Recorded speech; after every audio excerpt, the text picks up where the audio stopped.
இந்த மாதிரி floating and gas பிரச்சனை உங்களுக்கு இருக்கா? என்ன சாப்பிட்டாலும் ஸ்டமக்ல கிராம்ப், அடிக்கடி பாத்ரூம்க்கு போற பிரச்சனை இருக்கா?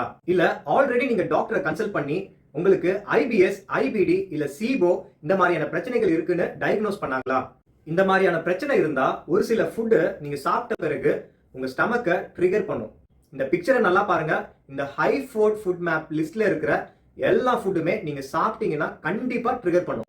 எதனாலனா இந்த ஹை ஃபுட் மேப் லிஸ்ட்ல இருக்கிற ஃபுட்டை நீங்க சாப்பிடும்போது அதுல இருக்கிற சுகர் அண்ட் சில ஃபைபர் உங்க பாடியால டைஜஸ்ட் பண்ண முடியாது. அது உங்க கட் பாக்டீரியா ஃபெர்மென்ட் பண்ணி கேஸ், ப்ளோட்டிங், கிராம்ப் இந்த மாதிரியான பிரச்சனைகளை கொடுக்கும்.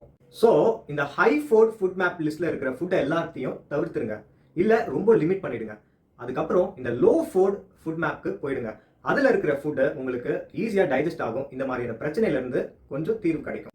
இந்த இன்ஃபர்மேஷன் ஹெல்த் அவேர்னஸ்க்காக மட்டுமே. உங்களுக்கு ஏதாவது கட் இஷ்யூஸ் இருந்தா நீங்க உங்க டாக்டரை கன்சல்ட் பண்ணிக்கோங்க.